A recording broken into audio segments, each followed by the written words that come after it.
होळी आणि रंगपंचमीचा उत्सव सर्वत्र धूमधडाक्यात सुरू असताना बुलढाण्यात मात्र एक दुर्दैवी घटना घडली आहे। दुचाकी अपघातात पित्याचा दुर्दैवी मृत्यू झाल्यानं परिसरात स्मशान शांतता पसरली आहे। शेतातील काम आटोपून घरी जाणाऱ्या पितापुत्राच्या दुचाकीला भरधाव वेगातील चारचाकी वाहनाने जोरदार धडक दिली। यात पित्याचा जागीच मृत्यू झाला आहे, तर मुलगा गंभीर जखमी झाला असून त्याला उपचाराकरिता संभाजीनगर येथे हलविण्यात आले आहे। ऐन होळीच्या दिवशी बुलढाणा जिल्ह्यातील हतेडी खुर्द शिवारानजीक ही दुर्घटना घडल्यामुळे परिसरात हळहळ व्यक्त केली जात आहे। शिवाजी म्हातारजी चव्हाण वय वर्ष 55 असं मृत पित्याचं नाव आहे।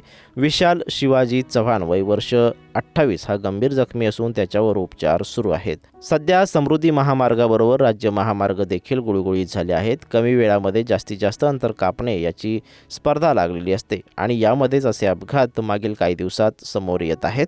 घटनास्थळावरून मिळालेल्या माहितीनुसार दोघं पिता पुत्र केसापूर येथील शेतातील काम आटपून घरी विहिरीकडे निघाले होते, मात्र मध्येच एका कारने त्यांच्या वाहनाला धडक दिली। यात शिवाजी म्हातारजी चव्हाण यांना डोक्याला जबर मार लागल्याने त्यांचा जागीच मृत्यू झाला। विशाल गंभीर जखमी झाला आहे। अपघाताची माहिती मिळताच नातेवाईक घटनास्थळी दाखल झाले। विशाल चव्हाण याला तात्काळ उपचारासाठी छत्रपती संभाजीनगर येथे हलवण्यात आले। चालक प्रमोद जयनारायण तुपकर याच्या विरुद्ध ग्रामीण पोलीस ठाण्यात गुन्हा दाखल करण्यात आल्यानंतर त्याला ताब्यात घेण्यात आला आहे। पोलिसांनी पंचनामा केला असून पुढील तपास सुरू आहे। होळीच्या उत्सवाच्या रंगात अचानक झालेल्या या घटनेमुळे संपूर्ण गावावर शोककळा पसरली आहे आणि गावात स्मशान शांतता पसरली आहे।